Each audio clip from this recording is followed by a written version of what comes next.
students.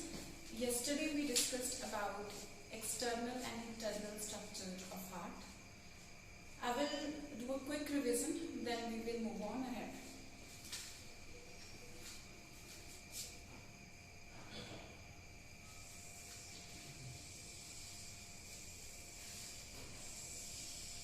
I'm redrawing the schematic diagram that I drew yesterday in order to explain you the structure of heart.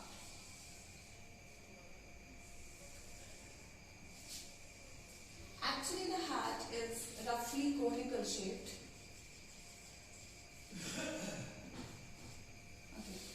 Roughly conical shape it is, and it lies in the middle of the thorax in the space called mediastinum, behind the sternum. Right. And the heart is covered with two layers of pericardium. The heart is covered with pericardium, and pericardium is formed of two layers. One is visceral pericardium, the inner visceral one, and one outer parietal pericardium. The space between these two layers is known as pericardial cavity, and it contains pericardial fluid, which prevents the heart from the injury and mechanical. It protects the heart from mechanical injury and all, and creates the smooth movement. Here, outside the heart, when we see gross anatomy of the heart, we see interatrial groove. I told you that heart has two atria and two ventricles. Right. And when we see it from the outside, we notice that there is a fine groove in between the two atria and a fine groove between two ventricles, which are known as interatrial groove and interventricular groove respectively.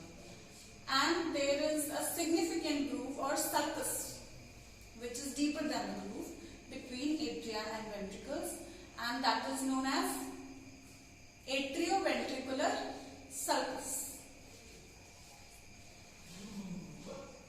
And on the inside,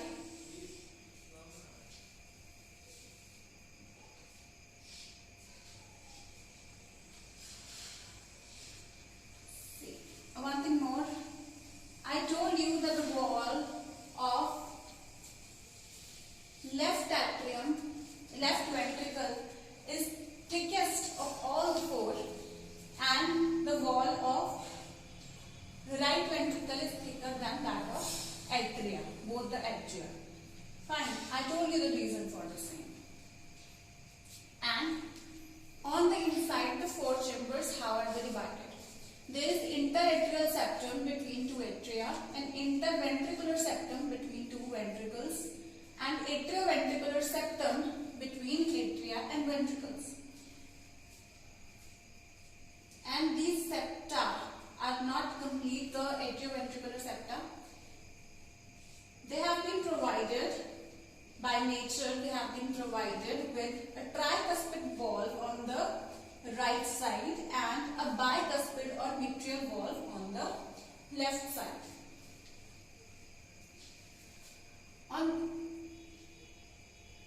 In right atria,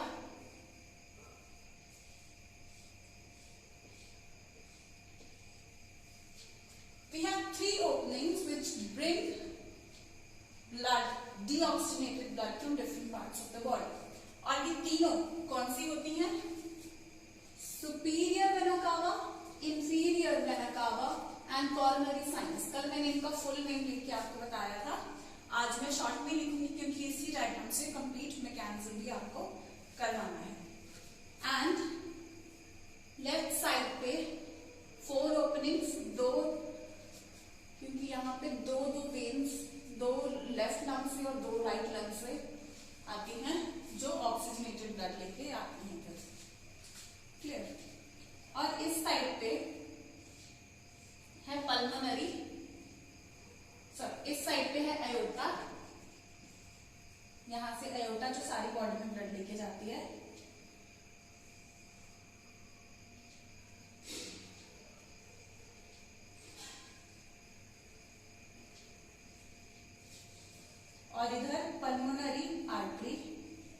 जो यहां से blood लेके जाएगी lungs तक, and these are all pulmonary veins. Clear? तो अभी ये मैंने इंटरनल स्ट्रक्चर आपको एक बार फिर से बता दिया। इसके अलावा यहाँ पे हमने पैपिलरी मसल्स, कॉर्डे टेंडने, ट्रेबेकुलर कार्ने या कॉलमनर कार्ने, इन सब के बारे में देखा था, जो कि यहाँ पे मस्कुलर एलिवेशंस होती हैं वेंट्रिकल्स में, और वो ट्राइकस्पिड और बाइकस्पिड वॉल के साथ अटैच्ड होती हैं थ्रू कॉर्डे टेंडने, जो कि इनकी ओपनिंग एंड क्लोजर कंट्रोल करते हैं। ठीक है बच्चों? वॉल्व्स के बारे में मैंने आपको बताया था, पल्मोनरी आर्टरी और एओर्टा, यहाँ पे होते हैं दो सेमिल्यूनर वॉल्व्स, ट्राइकस्पिड, बाइकस्पिड और मिट्रियम। सुपीरियर वेना कावा की ओपनिंग और पल्मोनरी वेन्स की ओपनिंग में कोई भी वॉल्व नहीं होता है। इनकी पोजीशन ही ऐसी होती है कि जब एट्रिया कंट्रैक्ट करेंगे तो ये अपने आप से बंद हो जाती है। इंफीरियर वेना कावा की ओपनिंग पे यूस्टैचियन वॉल्व, कॉरोनरी साइनस की ओपनिंग पे थिबेसियन वॉल्व या उसका दूसरा नाम है कॉरोनरी वॉल्व। क्लियर? तो अभी I am going to start with mechanism.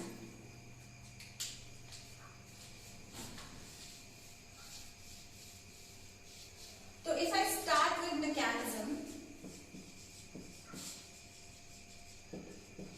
Of heart function, तो होता क्या है, इसे हम 3 स्टेप्स में बांटते हैं। सबसे पहले आपको पता होना चाहिए कि heart beats nearly 72 times per minute. Heart जो होता है nearly 72 times per minute beat करता है, और ये बीट के अंदर क्या होता है, सब देखो, 1 मिनट के अंदर 60 सेकंड्स होते हैं, और 60 सेकंड्स में ये 72 टाइम्स बीट कर जाता है। तो आप कैलकुलेट करके देखोगे कि एक बीट को कितना टाइम लग रहा है। 72 बीट्स को 60 सेकंड्स लग रहे हैं, और एक बीट को कितना लगेगा, 60/72 एक बीट के लिए। तो ये नियरली आता है 0.8 सेकंड्स। सभी लोगों में एग्जैक्ट 72 नहीं होता है, एक रेंज होती है, 60 to 90 हम लोग नॉर्मल मानते हैं, कुछ पेशेंट्स में 60 to 100 तक भी नॉर्मल मानते हैं। जो एथलीट्स वगैरह होते हैं उनमें काफी कम भी होता है ये, और जिनमें सेडेंटरी लाइफस्टाइल होता है एक्चुअली उनका थोड़ा ज्यादा बड़ा वो होता है। हम आपके एग्जामिनेशन पॉइंट ऑफ व्यू से इसे 72 बीट्स पर मिनट लेते हैं। तो हम ड्यूरेशन यानी कि एक हार्ट बीट या एक कार्डियक साइकिल बोलेंगे हम इसको, मैकेनिज्म हम करने जा रहे हैं कार्डियक साइकिल का। ठीक है, साइकिल एक बीट के अंदर जब एक बार हार्ट बीट कर देता है तो उसके अंदर एक साइकिल कंप्लीट हो जाता है, और उस साइकिल की ड्यूरेशन अगर हम कहें तो कितनी कैलकुलेट की अभी हमने 0.8 सेकेंड्स। आई विल रिपीट 60/72 करके, because 72 beats in 60 seconds, so 1 beat or 1 cycle in this many seconds. Clear? तो अभी ड्यूरेशन आती है 0.8 सेकेंड्स। अब इस ड्यूरेशन को हम 3 पार्ट्स में, 3 कैटेगरीज में बांट देते हैं, 3 स्टेप्स में बांट देते हैं। एक्चुअली ये स्टेप्स ऐसे नहीं होते कि एक वन आफ्टर द अदर होता है, कंटिन्यूटी में होते हैं, लेकिन so as to understand the concept they have been divided into 3 steps. First step is joint diastole,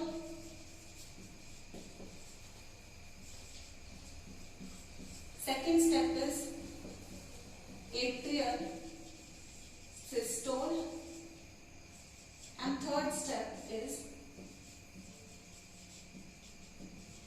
ventricular systole.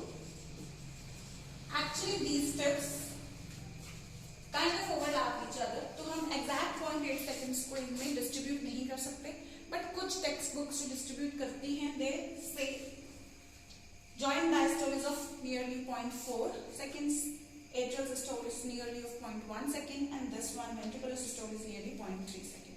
0.4, 0.1, 0.3 they distribute. If you don't want to learn this, there is no problem because nobody is going to ask nowadays. So 0.8 seconds जो total duration है, you should be well aware of this. Now, joint का मतलब पता चल जा रहा है कि दोनों एट्रिया और वेंट्रिकल की बात कर रहे हैं। एट्रियल से पता चल जा रहा है कि एट्रिया की बात हो रही है, वेंट्रिकल से पता चल जा रहा है कि वेंट्रिकल की बात हो रही है। लेकिन ये डायस्टोल और सिस्टोल क्या है? ये डायस्टोल और सिस्टोल क्या है? सिस्टोल एक्चुअली मीन्स कंट्रैक्शन, जब हार्ट यूं कंट्रैक्ट कर रहा है, एंड डायस्टोल मीन्स रिलैक्सेशन। तो आप देखोगे यहाँ पे मैंने जॉइंट डायस्टोल तो लिखा है जहाँ पे एट्रिया और वेंट्रिकल दोनों रिलैक्स कर रहे हैं, लेकिन कहीं पे भी मैंने जॉइंट सिस्टोल नहीं लिखा। कभी भी एट्रिया और वेंट्रिकल जब होता है, एक बार कंप्लीट डायस्टोलिक कंडीशन में कंप्लीट रिलैक्स होते हैं, फिर एट्रियल सिस्टोल होता है, फिर वेंट्रिकल सिस्टोल होता है। तब ये देखो, जब मैं वेंट्रिकल बंद कर रही हूँ, ये पोर्शन बंद कर रही हूँ, तब ऊपर तक खोल रही हूँ। कभी भी हार्ट कंप्लीटली ऐसे नहीं रहेगा, ठीक है, कि हार्ट को वाइबल रहने के लिए इसके अंदर फ्लो जो है वो बनता रहना चाहिए। तो कभी भी वो जॉइंट डायस्टोल में नहीं जाएगा, जॉइंट सिस्टोल में कभी नहीं जाएगा, जॉइंट डायस्टोल में रहेगा।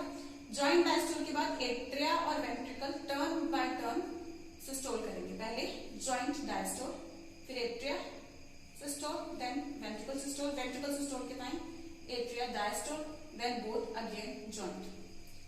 तो ये सीक्वेंस फिर से तो ये ही टर्न बाय टर्न चलता जाएगा। Diastole, I repeat, means relaxation, when the heart is relaxed, and systole means contraction. तो ये क्या क्या सीक्वेंस होते हैं, अभी मैं आपको टर्न बाय टर्न एक्सप्लेन करती हूँ कि ये कैसे होता है।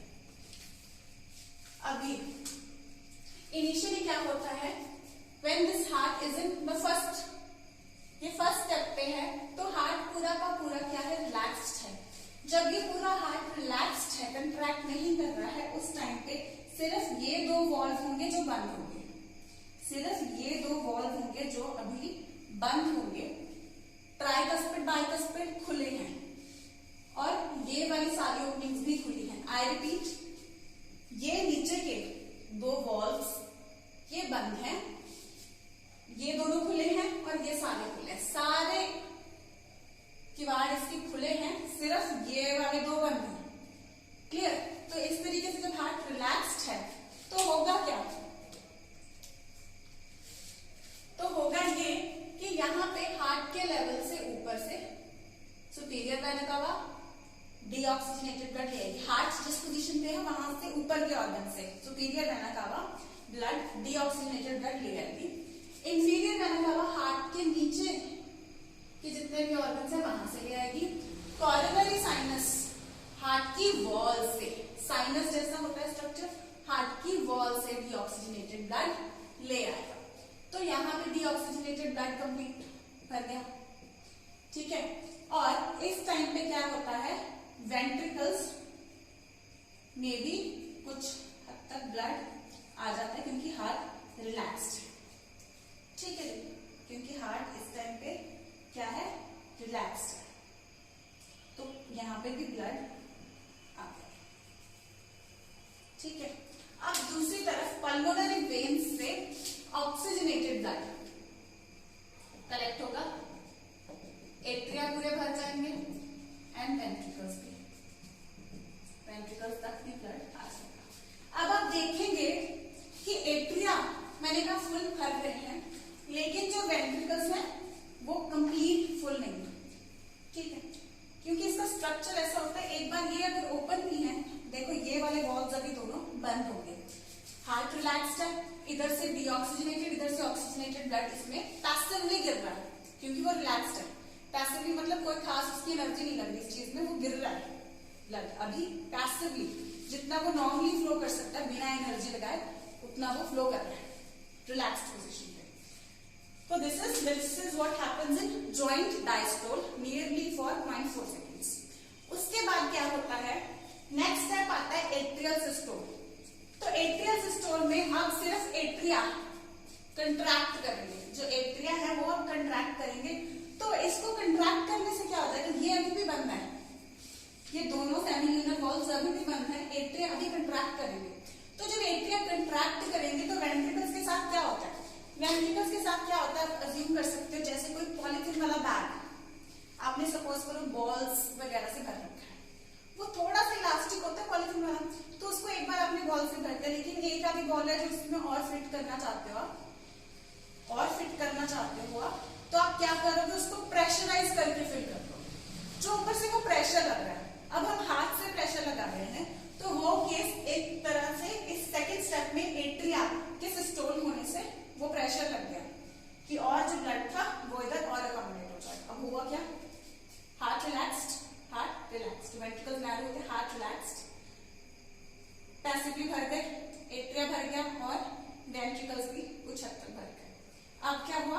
Atrial systole.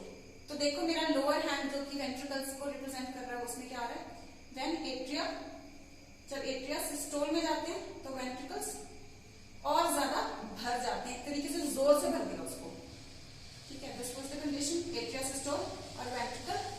देखो मैं क्या चीज दिखा रही हूँ कि वेंट्रिकल्स पूरे ज्यादा भर गए हैं। तो इस केस में हम जो पॉइंट लेते हैं, एट्रिया सिस्टोल के टाइम पे there is atria contract. Atria तो कंट्रैक्ट, यहाँ पे हम लिखेंगे कि both atria and ventricles, both of them relax and get filled with the blood passively.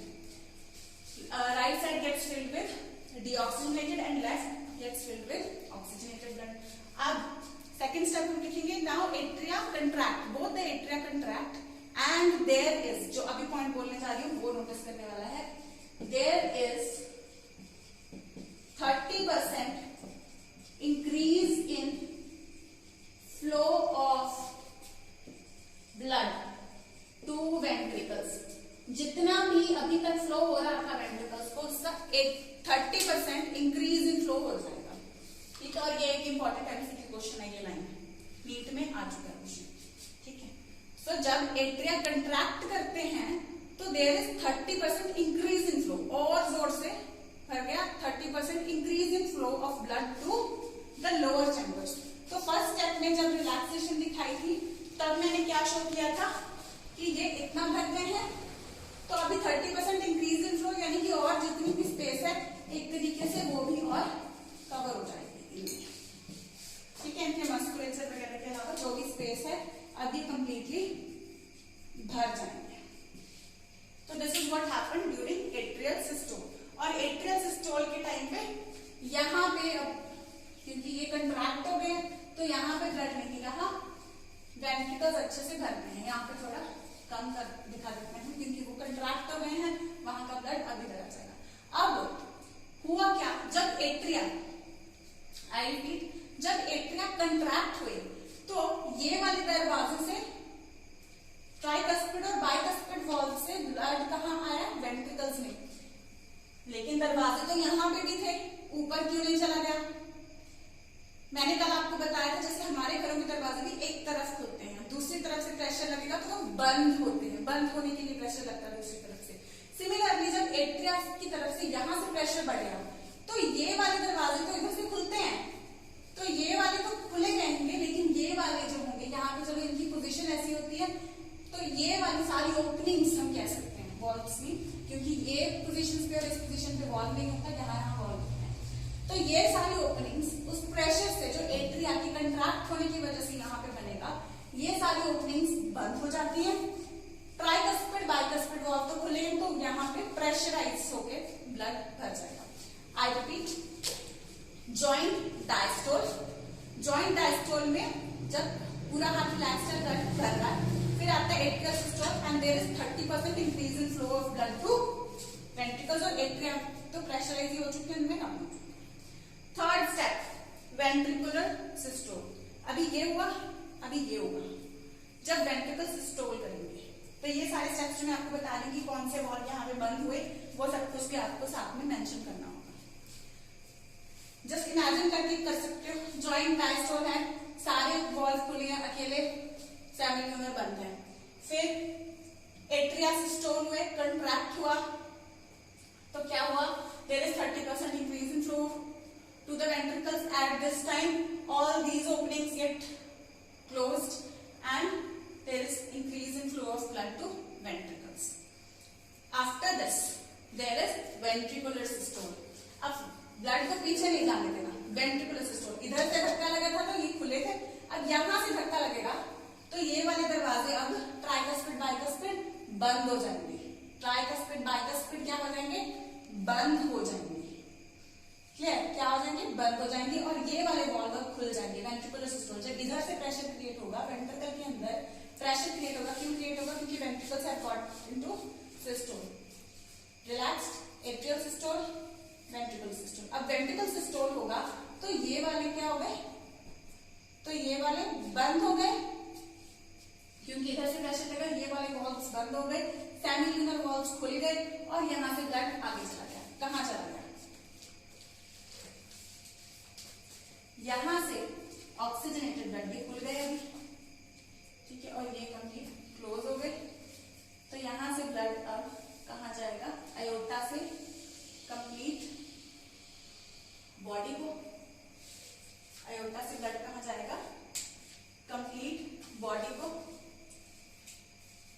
ऊपर स्पेस कम है तो मैं नीचे से दिखा देती हूँ वैसे, ठीक है। तो अयोटा से ब्लड जा रहा है कंप्लीट बॉडी टिश्यूज को, जस्ट रिप्रेजेंटेशन ही दिखा रहे हैं, ऊपर नीचे जाएगा तो हर जगह। उसके बाद बॉडी टिश्यूज इसमें से ऑक्सीजन यूज कर लेंगे और इसमें कार्बन डाइऑक्साइड रिलीज कर देंगे, ब्लड डीऑक्सीजनेट हो जाएगा। तो अपर एंड लोअर पार्ट से सारा इधर आ जाएगा, ठीक है। और दूसरी तरफ यहां से डीऑक्सीजनेटेड ब्लड कहाँ जाएगा, लंग्स में जाएगा। मैं ये नीचे से दिखा रही हूँ बिकॉज ऊपर बोर्ड पे स्पेस नहीं है। तो ये डीऑक्सीजनेटेड ब्लड लंग्स की तरफ जाएगा,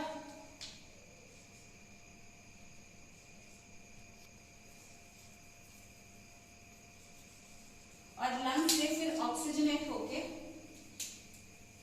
यानी कि लंग्स में वो कार्बन डाइऑक्साइड छोड़ दी जाएगी जैसे हम सांस बाहर छोड़ देते हैं, और उसके बाद लंग्स से वो ऑक्सीजनेट होके ब्लड इस तरफ आ जाएगा। क्लियर? राइट लंग से 2 वेन्स ले आती हैं, लेफ्ट से भी 2 ले आती हैं। तो इस तरीके से ब्लड आ जाता है। अभी वेंट्रिकल सिस्टोल में हुआ क्या, फिर से जॉइंट डायस्टोल, जब पूरा हार्ट रिलैक्स्ड है, ये सारे खुले हैं, सिर्फ बंद है ये सेमिल्यूनर वॉल्व्स, तो पैसिवली सारा हार्ट भर रहा है, पैसिवली ये क्या हो रहा है, फिल हो रहा है।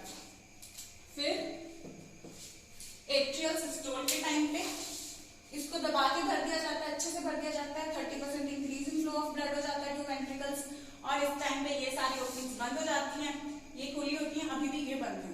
थर्ड स्टेप वेंट्रिकल सिस्टोल के टाइम पे जब वेंट्रिकल प्रेशर यहाँ पे जनरेट होता है, वेंट्रिकल्स बंद होते हैं, तो सेमिल्यूनर वॉल्व्स खुल जाते हैं, सेमिल्यूनर वॉल्व्स ये दोनों खुल जाते हैं, ट्राइकस्पिड बाइकस्पिड बंद हो जाते हैं। अब जब ट्राइकस्पिड बाइकस्पिड बंद हो जाते हैं तो यहाँ पे ये चीज एट्रिया रिलैक्स हो जाता है, ये रिलैक्स हो गया और इसने ब्लड लेना शुरू कर देता है, ये फिर रिलैक्स हो गया क्योंकि एट्रिया, तो ये ब्लड लेना शुरू कर देते हैं। और उसके बाद देखो जब जॉइंट डायस्टोल है, एट्रिया सिस्टोल में है, एट्रिया सिस्टोल में उस टाइम पे वेंट्रिकल्स रिलैक्स्ड हैं, पूरे रिलैक्स हो गए हैं इनफैक्ट। उसके बाद वेंट्रिकल सिस्टोल है, ventricle systole is accompanied by atrial diastole and उस टाइम पे एट्रिया भरना शुरू हो गए, उसके बाद दोनों ही रिलैक्स हो जाते हैं, और जो यहाँ पे ऑलरेडी ब्लड आ रहा था एट्रिया में वो फिर यहाँ पे भी आना शुरू हो जाता है। This is the very important topic and you must know each and every concept of this topic. अब जब मैंने आपको बताया, इसी के साथ एक और टॉपिक हो जाएगा हमारे हार्ट बीट का, वो साउंड जो हम सुनते हैं स्टेथोस्कोप से सुनते हैं ना, हाँ, जो साउंड सुनते हैं वो क्या होता है, जब ये वेंट्रिकल सिस्टोल हुआ, जब वेंट्रिकल सिस्टोल हुआ उस टाइम पे क्या हुआ, मैंने बताया कि ट्राइकस्पिड बाइकस्पिड वॉल्व बंद हो गए, ट्राइकस्पिड बाइकस्पिड वॉल्व बंद हो गए। तब जो हमें स्टेथोस्कोप, ये इंस्ट्रूमेंट से, स्टेथोस्कोप इंस्ट्रूमेंट जिसमें कि एक चेस्ट पीस होता है और ईयर पीस होते हैं, जो ईयर पीस और चेस्ट पीस के साथ में, चेस्ट पीस हम चेस्ट पे लगा के सुन सकते हैं, तो वहां पे फर्स्ट साउंड जो हमें सुनाई देता है वो सुनाई देता है, वहां पे एक्चुअली हार्ट बीट जो हमें हम सुनते हैं ना, उससे हार्ट बीट में एक heart beat, one heart beat is actually composed of 2 sounds. At your level we will say 2 sounds, there are multiple sounds that are not heard normally, तो वो 2 साउंड से बनी हुई है, आपके लेवल पे हम कहेंगे हार्ट बीट। जो फर्स्ट साउंड है वो होता है ट्राइकस्पिड और बाइकस्पिड वॉल्व जब बंद होते हैं, और वो कब बंद होते हैं, जब वेंट्रिकल सिस्टोल होता है, ताकि यहाँ का ब्लड वापस ना चला जाए। तो फर्स्ट हार्ट साउंड सुनाई देता है जिसे हम कहते हैं लव। क्लियर? उसके बाद जब वेंट्रिकल रिलैक्स होते हैं, उसके बाद वेंट्रिकल, अभी क्या था, वेंट्रिकल्स स्टोर और एट्रिया रिलैक्स हो गए थे। उसके बाद अब वेंट्रिकल्स रिलैक्स हो जाएंगे जॉइंट डायस्टोल के टाइम पे। व्हेन वेंट्रिकल्स रिलैक्स तो फिर यहाँ से सीधा ही ब्लड आगे ना गिरता चला जाए, उसके लिए ये दोनों दरवाजे भी बंद हो जाते हैं। कौन से? सेमील्यूनर वॉल्व्स बंद हो जाते हैं। उस टाइम पे एक और साउंड क्रिएट होता है जिसे हम कहते हैं डब। तो अभी एक heart beat is composed of one lub and one dub. तो साउंड जो हमें आता है वो आता है लब दब करके। जो लब होता है पहला साउंड होता है वो ज्यादा हाई होता है। क्यों? एक्चुअली में these tricuspid and bicuspid walls are much larger than the semilunar walls. अब आप अपने घरों में एक दरवाजा जोर से बंद करो, दूसरी तरफ एक विंडो करो। विंडो इज लाइक छोटा दरवाजा, तो उसको बंद करो। आपको ज्यादा साउंड किसका आएगा? बड़े दरवाजे बंद करने का। तो सिमिलरली जो पहला बीट है that is louder than the latter one. Clear? तो one lub and one dub constitute one beat. और ये कितनी बार होगी? जितने साइकिल होंगे। तो 72 beats per minute, that is why we say 72 cycles per minute. Clear? 72 cycles per minute और 72 beats per minute. 72 beats per minute are the result of 72 cycles per minute. तो इस केस में हमने दो टॉपिक्स यहीं पे क्लियर कर लिए हैं। अब इसके अलावा ये सारा कब इसने रिलैक्स करना है, कब इसने कंट्रैक्ट करना है, अब वो टॉपिक हम स्टार्ट करेंगे। उसके लिए I have to rub this, you just note this down. I have to rub this time and I will start with the mechanism.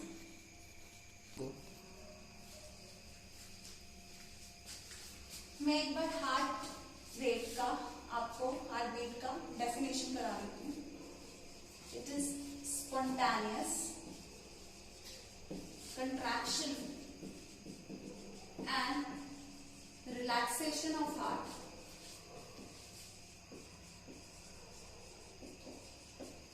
to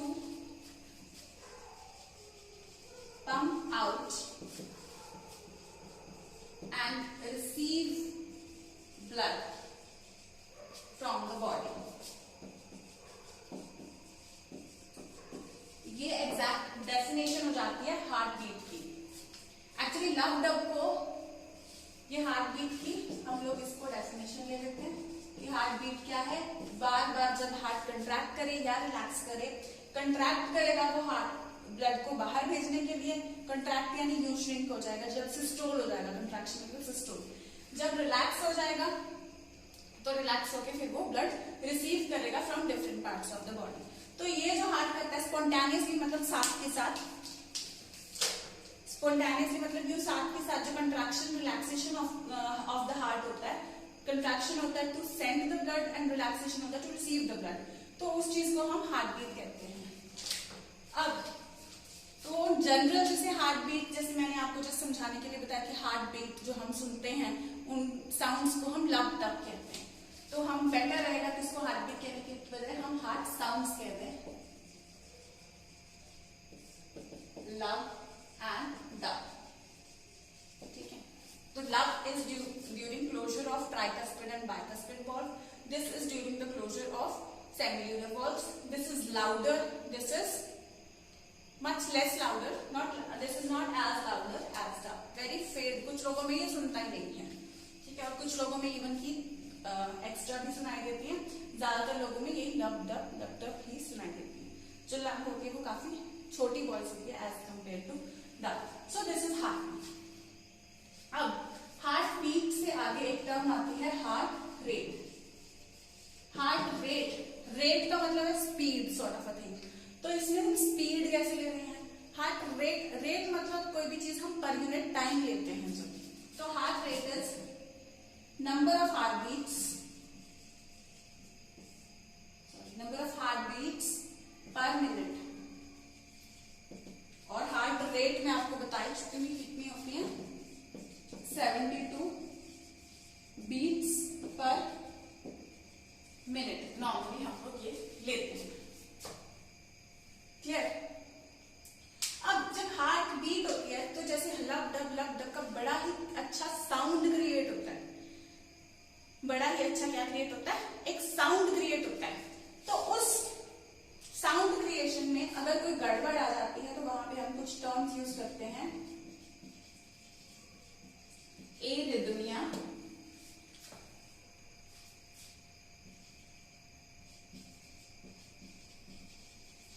bradycardia and tachycardia. इसमें अब ये रिदम प्रोड्यूस हो रहा है, तो इस रिदम में ये मैं आपको बाद में बताती हूँ। अभी ये दोनों याद करने का एक तरीका होता है, ब्रेडिकार्डिया और टैकीकार्डिया याद करने का तरीका। बी से जैसे देखो बैठ जाना, और टी से एक तरीके से क्या है, क्या कह सकते हैं हम, तेज हो जाना। तो इसमें ब्रेडिकार्डिया में अगर हार्ट बीट बहुत ज्यादा स्लो हो जाए, बैठ जाए एक तरीके से, हार्ट रेट का स्लो हो जाना is bradycardia. And heart rate का काफी टी फॉर तेज ले सकते हो याद रखने के तरीके से। ये हार्ट रेट जब तेज हो जाए तो उसको क्या कहते हैं, टैकीकार्डिया।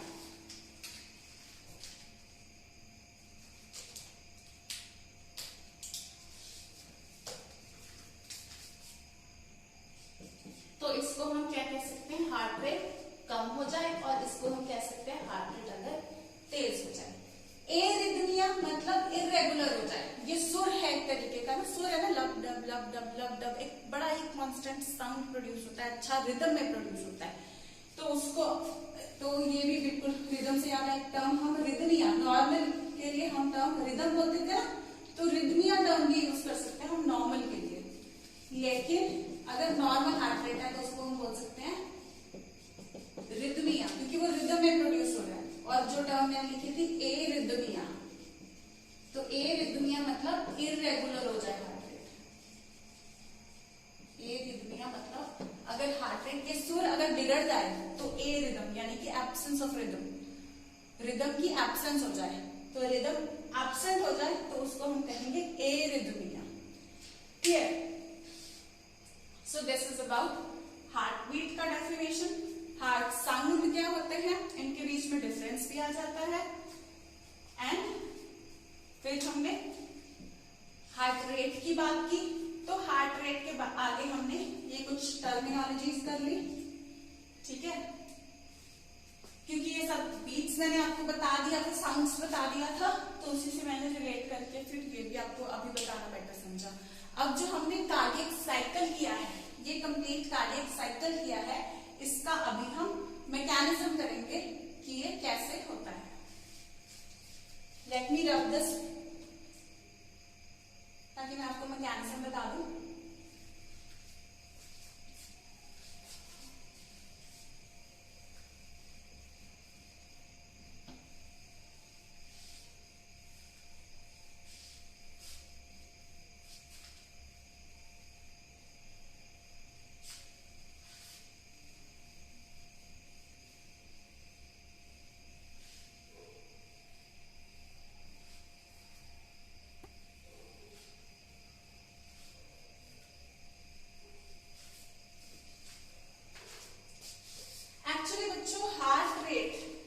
कंट्रोल होता है उस हिसाब से हम हार्ट को दो डिफरेंट टाइप्स में बांध सकते हैं। फिर से हम सिर्फ ह्यूमन हार्ट को नहीं बांध रहे, जनरली दो डिफरेंट, कि कहां से उसको मैसेज कहां से मिल रहा है बार बार बीट करने का, उस हिसाब से हम इसको दो हिस्सों में बांट सकते हैं।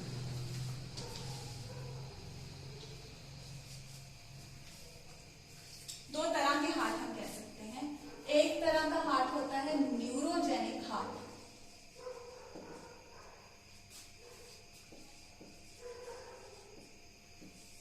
और दूसरे कैटेगरी को हम बोल सकते हैं मायोजेनिक हार्ट। अब हार्ट जो होता है वो किसका बना हुआ होता है, मसल्स का बना हुआ होता है, और यहाँ पे हम लिख रहे हैं मायोजेनिक, यानी कि मैं आपको एक चीज बता दूं, यहाँ पे एक मैसेज जाएगा जो कि इसकी हार्ट बीट को एक तरीके से जनरेट करेगा।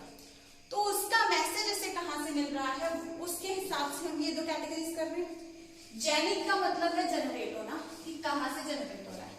फिर हम दो कैटेगरीज जो बोल रहे हैं, मायोजेनिक या न्यूरोजेनिक। मायो का मतलब होता है मसल, यानी कि इस टाइप के हार्ट को मैसेज मिलता है बीट होने का फ्रॉम अ मसल, ठीक है, और इसको मैसेज मिलता है न्यूरो यानी नर्वस सिस्टम से, यानी कि ब्रेन से। जितनी बार भी ये वाला हार्ट बीट करेगा उतनी बार इसको मैसेज चाहिए हार्ट बीट के लिए, ठीक है, एवरी टाइम। इसको कहां से इंपल्स आएगा, इसको ब्रेन से या हम कह सकते हैं नर्वस सिस्टम से मैसेज आएगा। क्लियर? एक्चुअली होता क्या है ऐसे हार्ट में, जनरली एक गैंग्लियन पड़ा होता है। गैंग्लियन मतलब एक नर्व सेल्स का ही गुच्छा सॉर्ट ऑफ थिंग होता है, आपके लेवल पे मैं ये बता सकती हूँ समझने के लिए। तो ब्रेन उसको मैसेज भेज देता है, वो आगे हार्ट को भेजता रहता है एवरी टाइम, हर एक बीट के लिए मैसेज ब्रेन से जाएगा। और मायोजेनिक हार्ट में क्या है, मसल इंपल्स दे रहा है। कौन सा मसल? हार्ट का खुद का मसल, यानी कि हार्ट के अंदर ही एक पर्टिकुलर टाइप का मसल टिश्यू पड़ा होता है जो इस हार्ट को मैसेज भेजता है for beating. Clear?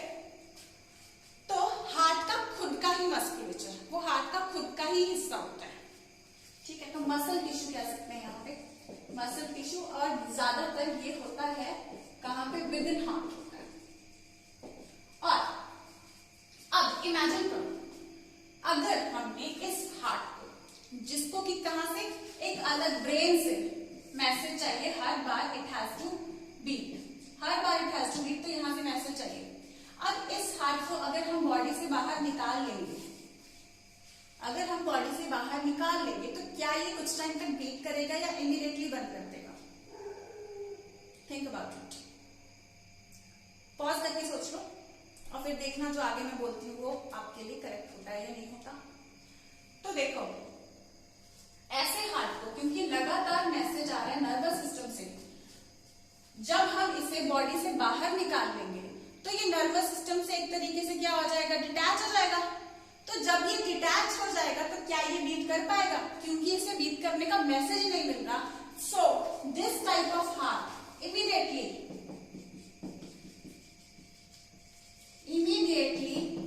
stops beating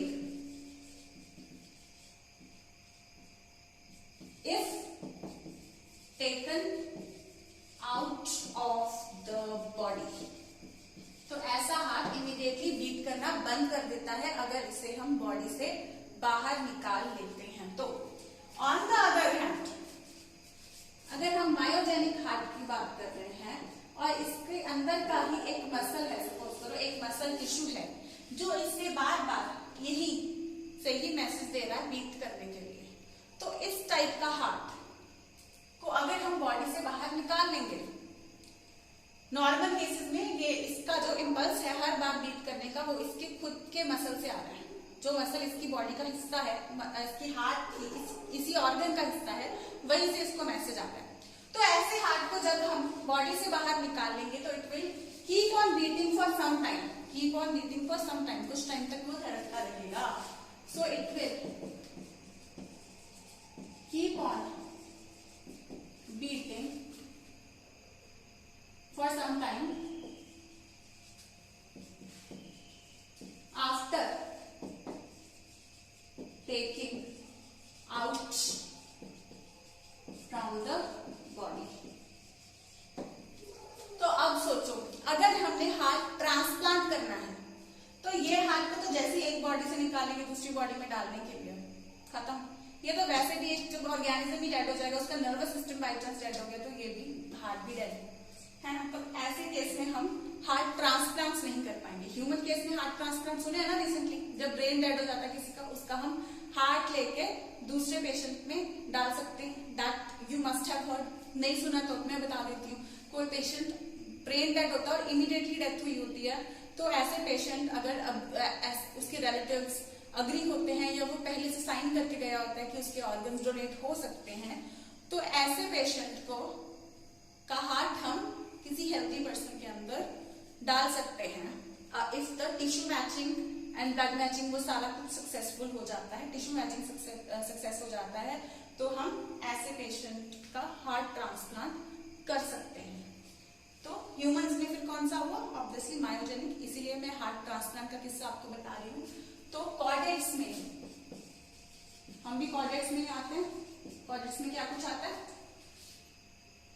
fishes, amphibians, reptiles, Aves और मैमल्स, है ना, ये सब कुछ कॉर्डेट्स में आता है। कल भी मैंने एवोल्यूशनरी जब आपको बताया था सीक्वेंस तब बताया था। तो कॉर्डेट्स में और मोलस्क्स में।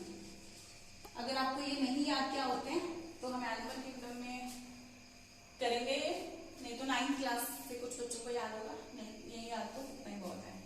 और ये जो न्यूरोजेनिक हार्ट है इसकी ये किन में होता है? ये एनालिड्स में होता है।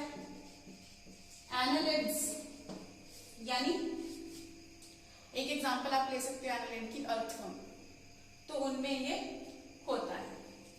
Clear? So myogenic heart will keep on beating for some time. और हमारा हार्ट कौन सा है? मायोजेनिक हार्ट है। तो अब इसमें कैसे इंपल्स जनरेट हो रहे हैं वो मैं आपको अभी एक्सप्लेन करती हूँ।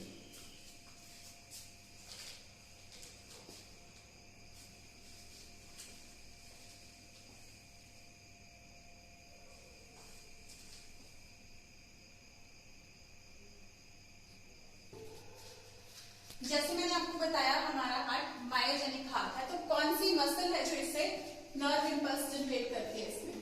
तो दिस इज राइट एट्रियम। तो राइट एट्रियम के अपर राइट कॉर्नर में एक नोड होती है, मसल का टिश्यू होता है, नोडल टिश्यू। नोडल टिश्यू मतलब नोड मतलब एक एपिसेंटर हो किसी चीज का, राइट? तो ये नोड बन जाती है एक तरीके से यहाँ पे, इसको बोलते हैं SA नोड या साइनोएट्रियल नोड। इससे हम बोलते हैं पेसमेकर। पेसमेकर इसे क्यों बोला जाता है? क्योंकि ये हार्ट की जो पेस बन रही है ना, एक तरीके से ये पेस ही बन रही है जो ये बीटिंग कर रहा है लगातार, तो उसकी पेस बना रहा है, इसीलिए ऐसे node is known as pacemaker, या इसे हम कह देते हैं heart of heart. Heart of heart.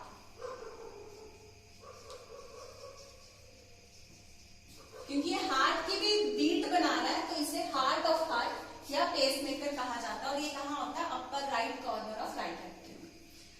फिर एक और नोड होती है जो कि यहाँ पे एट्रियोवेंट्रिकुलर सेप्टम के पास में इस साइड पे होती है, इसी के लेफ्ट बॉटम में, राइट एट्रियम के लेफ्ट बॉटम पे एट्रियोवेंट्रिकुलर सेप्टम के पास होती है।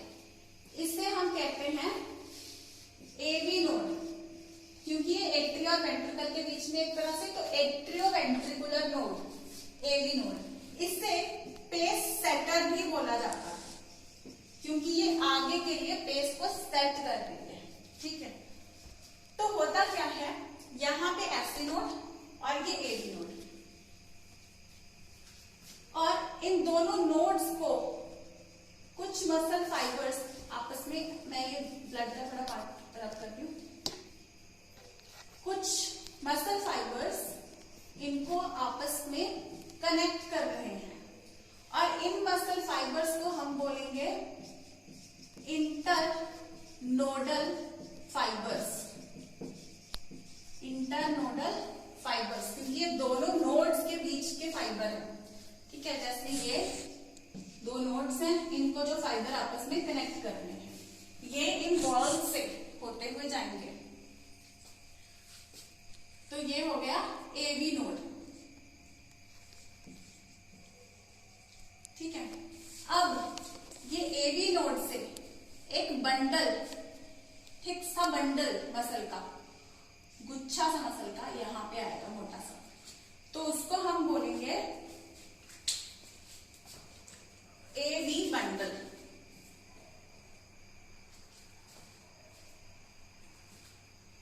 मैं इस चीज को थोड़ा रफ करूंगी। यहाँ पे न्यूरोजेनिक के एग्जांपल्स में यहाँ पे लिख देती हूँ एनालिड्स और आर्थ्रोपोड्स। ठीक है, अब यहाँ पे ये जो बंडल आया है, ये कौन सा बंडल है? AV बंडल, जो कि AV नोड से निकला है, इसे कहते हैं AV बंडल। ठीक है, एट्रियोवेंट्रिकुलर बंडल। अब ये bundle now will get divided into two branches, दो ब्रांचेस में बंट जाएगा, और इन दोनों ब्रांचेस को हम क्या कहेंगे, left and right branch of AV bundle. ठीक है, एवी बंडल की लेफ्ट और राइट ब्रांच। अब क्या होगा, ये लेफ्ट और राइट ब्रांच और फाइबर्स निकलेंगे इनमें से मसल के, और वो इन वेंट्रिकल्स की सारी वॉल को, इनकी सारी दीवारों को यानी कि पेनिट्रेट कर देंगे।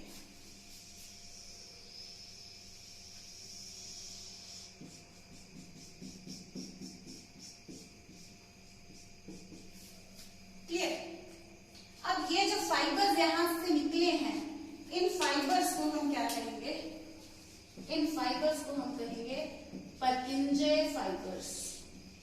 अब इंपल्स कहां से शुरू हुआ, एसए नोड से, फिर इंटरनोडल फाइबर्स के थ्रू होता हुआ आया एवी नोड तक, एवी नोड से एवी बंडल, एवी बंडल से left and right branch of bundle, या और उसके बाद आया पर्किंजे फाइबर्स। अब ये जो मैंने बताया AV bundle, left and right branch of AV bundle और पर्किंजे फाइबर्स, इन सभी चीजों को ये एक गुच्छा सा बना देते हैं। इन सभी चीजों को हम मिला के कहते हैं बंडल ऑफ हिस। एनसीईआरटी में ये क्लियर लिखे हुआ किसको कह रहे हैं। एक्चुअली कुछ टेक्स्ट बुक्स एवी बंडल को ही बंडल ऑफ हिस बोल देती हैं और इसको left and right branch of bundle of His. इसको बोल सकते हैं हम left and right branch of bundle of His, there is no problem in this. But actually क्या है, this is AV bundle, this is left and right branch, क्योंकि यहां से बंडल ऑफ हिस शुरू हो जाता है एवी बंडल से। AV bundle plus these left and right branches plus these Purkinje fibres constitute Purkinje bundle of His. अब होता क्या है, यहां से इसका इंपल्स का मतलब क्या है, एक बार तो पहले एक चीज बता दूं मैं आपको कि जब भी क्वेश्चन आता है तो इनमें से किसी भी चीज के बारे में पूछ लिया जाता है। For example, Purkinje fibres are of which of the following type? Are they muscle tissue? Are they nerve tissue? Are they nervous tissue or muscle tissue?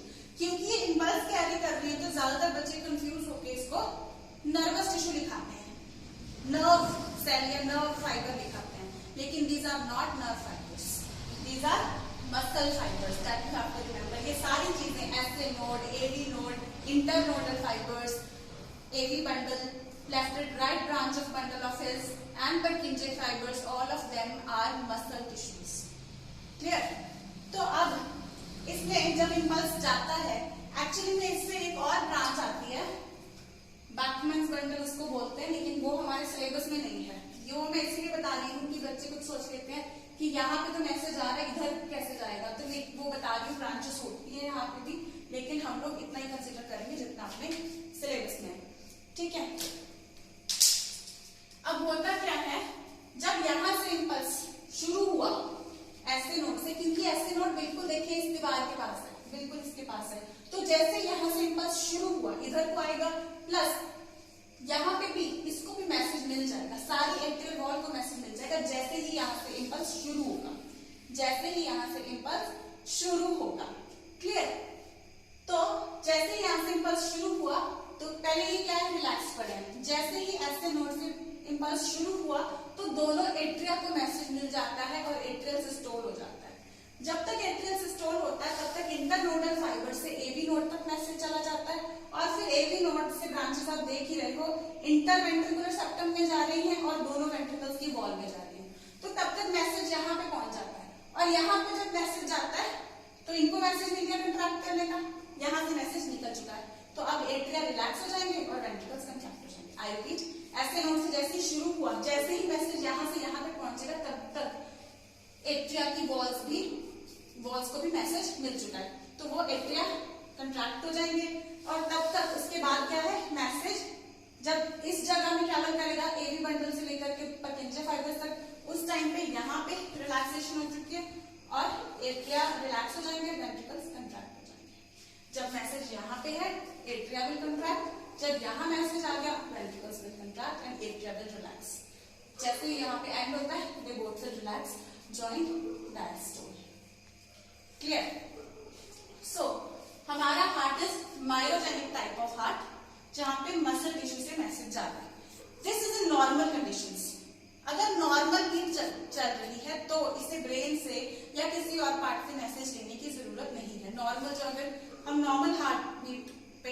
काम चल रहा है, हम रनिंग नहीं कर रहे हैं, कुछ एक्स्ट्रा काम नहीं कर रहे हैं, तो नॉर्मल इस तरीके से ही मायोजेनिक एक्टिविटी से भी हार्ट बीट चलती रहेगी।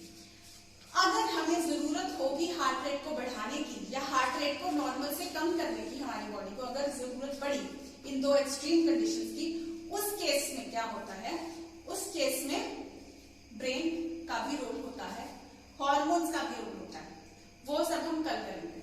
अभी उसके बाद हम कितना अमाउंट हार्ट में आता है, कितना यहाँ से जाता है, all those things we are going to discuss in the next lecture. Because यहाँ पे आज हमने जितना पार्ट किया, कार्डियक साइकिल सबसे पहले किया, जिसमें मैंने आपको बताया जॉइंट डायस्टोल, जब हार्ट पूरा रिलैक्स होता है, उसके बाद एट्रिया कंट्रैक्ट होते हैं, फिर वेंट्रिकल्स कंट्रैक्ट होते हैं, उस टाइम पे वॉल्स बंद होते खुलते हैं, जिसके कारण हार्ट साउंड्स क्रिएट होते हैं। क्लियर? उसके बाद हार्ट बीट के बारे में हमने डिस्कस किया, फिर हमने न्यूरोजेनिक मायोजेनिक हार्ट दोनों डिस्कस किया और बताया कि मायोजेनिक टाइप का हार्ट है हमारा, फिर मायोजेनिक क्यों बोलते हैं, और जो कार्डियक साइकिल हमने देखा कि इस तरीके से joint diastole, atrial systole, ventricle systole हो रहा है, वो किस वजह से हो रहा है, कैसे कैसे हो रहा है। जैसे यहाँ से इंपल्स आया तो एट्रियल सिस्टोल, इधर इंपल्स गया तो वेंट्रिकुलर सिस्टोल, ये सब हमने आज डिस्कस किया। आज का टॉपिक एक्सट्रीमली इंपॉर्टेंट है। इस लेक्चर को ही आप 2-3 बार सुनना अच्छे से, और अपना एनसीईआरटी और अपनी जो भी आपके पास बुक्स हैं या स्टडी मटेरियल है अच्छे से पढ़ना। ये 2 टॉपिक्स में से थ्योरी पॉइंट ऑफ व्यू से भी एक ना एक क्वेश्चन तो आ ही जाता है, और एमसीक्यूज में तो भर भर के क्वेश्चन आते हैं। Very important topic, all the very best, repeat it nicely, अच्छे से लर्न करो, बार बार सुनो और बार बार पढ़ो। All the best class.